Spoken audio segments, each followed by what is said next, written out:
Today's topic is about an 80s era new wave band that emerged from an earlier band into an outfit that produced two minor hits, including a holiday song that endures to this day. Maybe you heard it if you worked at a department store or even a restaurant. I covered Corrosion of Conformity earlier this week and then Helmet, and I decided, well, what fits more in line with those groups than today's topic, the Waitresses, so let's get to it.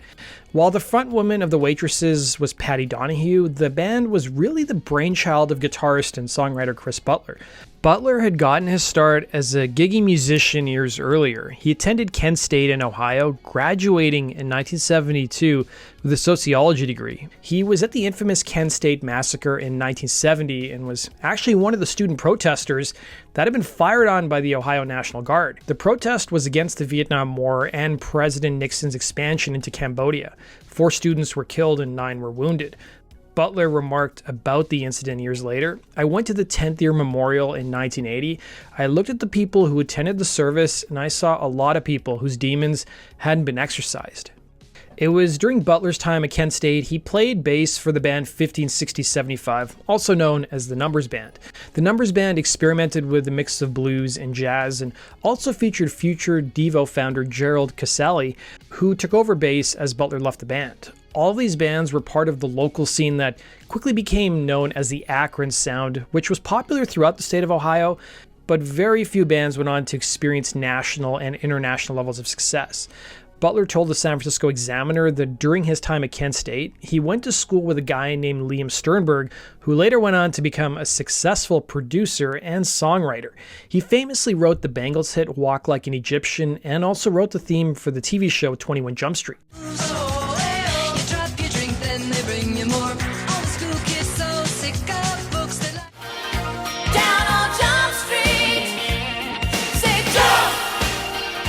Sternberg and Butler started cutting demos on an 8-track recorder around the time Devo was coming out of Akron, with Butler adding, "We figured they're making records," referring to Devo, "why can't we?" Once we started in the studio, it became an obsession. We couldn't quit, so we created non-existent groups to go along with the tapes. He added that Sternberg invented the moniker Jane Eyre and the Belvederes, while he invented, well, you guessed it, the Waitresses. The name came from a place that Butler frequented called Jerry's Diner, where the waitresses were wearing t-shirts that read Waitresses Unite. Sternberg and Butler brought in some other musicians to help round out the bands and songs that they'd come up with. And this is where Butler met the musicians who he later formed the 70s era group Tin Huey with. Tin Huey drew inspiration from groups like Captain Beefheart and the freewheeling jazz rock of Frank Zappa and Soft Machine. Butler started writing songs for Tin Huey, and some of the songs he came up with initially were rejected, including the track I Know What Boys Like. I know what guys want.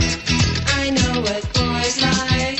I know what... While still playing in the band Tin Huey in the 70s, Butler began writing songs for a future side project that he imagined playing in someday. Interestingly, he wrote the songs, though, from a perspective of a woman, something we're going to talk about in a bit. Butler already knew a lady named Patty Donahue since they frequented the same watering hole. But another story goes that Tin Huey was playing a gig and Butler asked the crowd if anybody wanted to come up on stage and sing a song that was funny, stupid, cool, and different. And supposedly Donahue raised her hand. The song was I Know What Boys Like, and she volunteered to sing the track, and it turned out to be a perfect match for the imaginary female persona that Butler had created. They get so angry, like pouty children, deny their candy. Donahue joined Tin Huey to perform the song at other shows with the members wearing Waitresses Unite shirts. According to Butler, I Know What Boys Like was originally called Wait Here, I'll Be Right Back. He added to the Associated Press, that was basically about the power of the pickup. You go into a bar situation and a woman says yes or no. As simple as that, and I was running into a lot of no's. So who was Patty Donahue? Well, Donahue was raised as an independent girl by her mother, who divorced her father when she was 2. It turned out her dad had run away. She went on to an all-girl Catholic school. In fact, the black and white shot of the girls on the Waitresses debut record is from Donahue's graduation ceremony in high school. Donahue originally attended Ohio State, but then she ran out of money. Then she attended Cleveland State, but quit, remarking how she was taking a lot of required courses like geology, stating, "I had to memorize like 50 different rocks. I hated it." As someone who also had to take earth and atmospheric sciences, I can totally relate. Following her time at Cleveland State, she got into a car, spent some time in Key West, Florida, the Carolinas, and even Galveston in Texas. She applied to a local university in Galveston, got accepted, but never attended any classes. It was in 1978 she attended Kent State, where she finally met Butler, who was then in Tin Huey. Tin Huey, for their part, ended up nabbing a deal with Warner Brothers, who put out an album from the group 1979's Contents Dislodged during shipment, but it was a commercial failure, and the label paid the band money to basically just go away and not record a second record.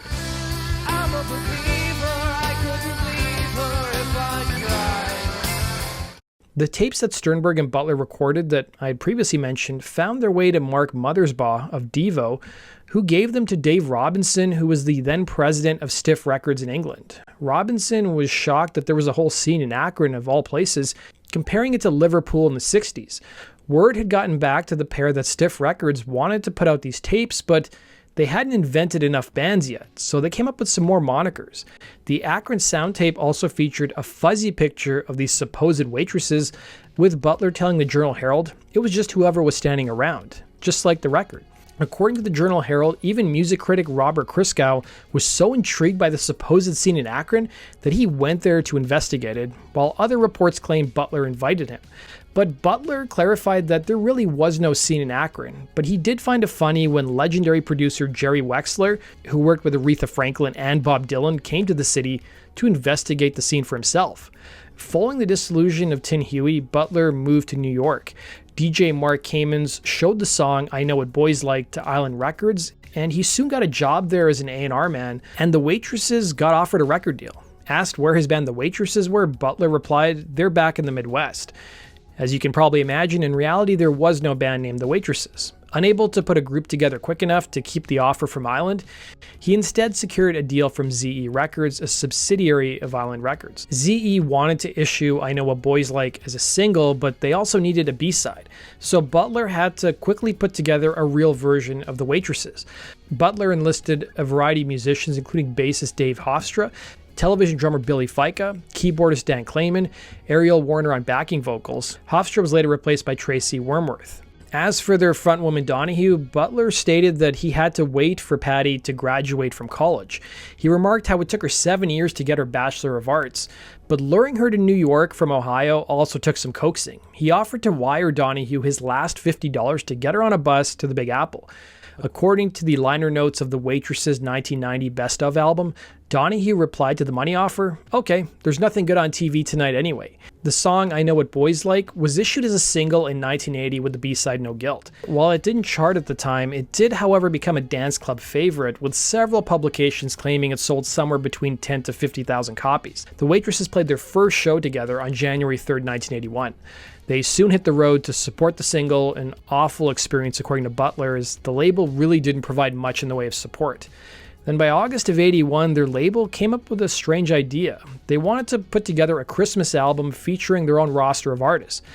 Butler, for his part, hated Christmas stemming from his childhood. He admitted that his family was really toxic, and as someone living in New York, he hated battling the holiday crowds. He hoped the label would just soon forget about the idea, but they didn't. He told The Guardian, "I was such a Scrooge. I hated Christmas. Also, I worked as a freelance journalist. In December in New York, everyone with a job takes a long holiday, so I get offered work I was too poor to turn down. I'd have all the stuff to do when everyone else was having their eggnog, and I poured my sourness into the song." That song became Christmas Rapping, a pun to the 1979 rap track Christmas Rappin', which was released by Curtis Blow.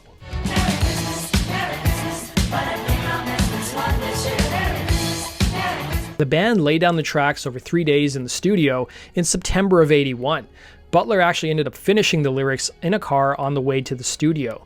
The song's composition ended up coming from a bunch of unused riffs that Butler had lying around. Then they forgot about the song for a number of months. Come holiday season of 81, Butler gets a call from his girlfriend to inform him that his Christmas tune was all over the radio. The song ended up peaking at number 67 on the Holiday 100 chart. Each winter, Butler has made a donation to the Akron Summit County Children's Library in the name of the first person to tell them that they heard Christmas rapping on the radio. Christmas rapping tells the story of a woman who met a guy she liked at a party, who's a bit of a Scrooge. She keeps missing her chance to get together with the crush over the course of the several years in the holidays, and they meet again at a supermarket, both of them buying cranberry sauce just before Christmas. So in the end, Christmas brings them together. Halloween party, waited all night for him to show. This time his car wouldn't tow. Forget it, it's cold, it's... ZE issued the Waitresses' debut record, Wasn't Tomorrow Wonderful, by January of '82. Critics and interviewers made note of Butler's writing style. Like I mentioned earlier, writing from the perspective of a woman. He told the San Francisco Examiner, "As a man writing for a woman, I get more of a universal view of things. Waitresses' songs are slices of life. I do research by talking to Patty. I don't just want to put words in her mouth. She should still be comfortable with her persona, and it still has to reflect my input." As for how Donahue saw her character in these Waitresses songs, she added to the Morning Call newspaper, "She's an individual, a girl of the 80s. She pretty much feels like I do, about life, but not totally. She's trying to land on her feet. A lot of what she says is tongue-in-cheek, is sometimes sarcastic. Her desires clash with society sometimes." The Waitresses' debut record saw the song I Know What Boys Like being included and released as a single. It peaked at number 62 on the Hot 100 chart, while the album itself peaked at number 41. Butler credited groups like the Go-Go's and Soft Cell as being the result of people buying albums and then radio finally taking notice.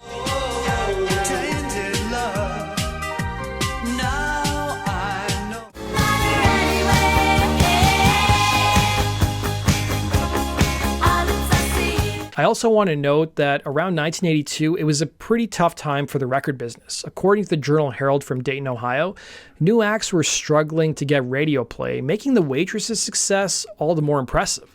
There were also some politics thrown in too, with songs like Redland, which chronicles the failure of political systems and how similar they are to fashion.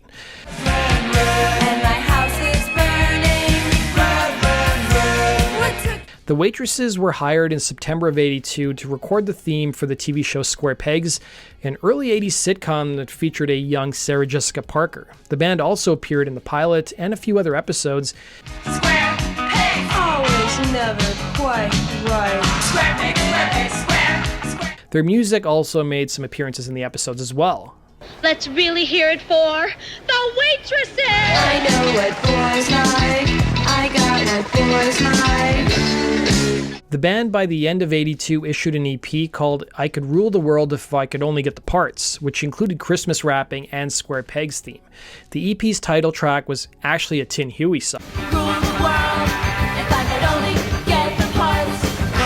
Only get the parts. As amazing a performer that Patty was, she was a conflicted Catholic, a chain smoker who was rarely seen on stage or in promotional photographs without a cigarette, and an alcoholic who could be a very mean drunk.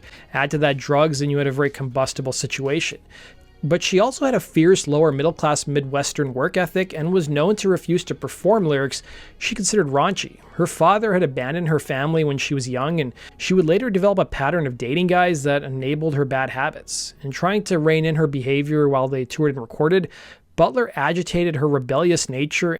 Eventually, she quit the band while they were recording their second LP, Bruisology.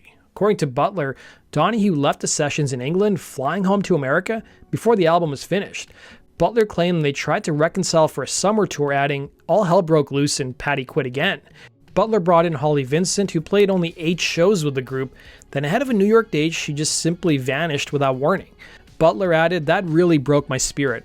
After that, I just said, the hell with the whole thing and left." After Butler left, Donahue rejoined the group with new players for the most part. But according to Butler, most of the original members left or were fired. Their second album was issued in May of '83, but it was a disappointment, stalling at number 155 on the charts and not producing any charting singles. Don't make the weather. Go waves like under the wind. Butler remarked how his writing was much darker around this time as well.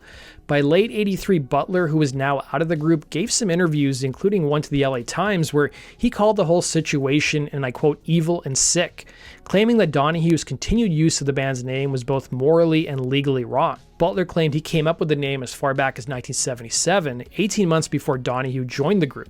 But by the end of '83, Donahue also left the group and the Waitresses were finally done. Donahue stayed in New York City and worked first for ABC and then MCA Records as a talent scout. Sadly, years of chain smoking finally caught up with her, and she died of lung cancer in December of '96. She was only 40 years old.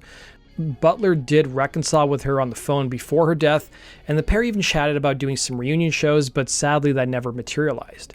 As for Butler, he sold all his musical equipment in 1987, but then started a record label called Future Fossil Music in 1997. He released what would have been Tin Huey's second LP in 1999 titled Disinformation.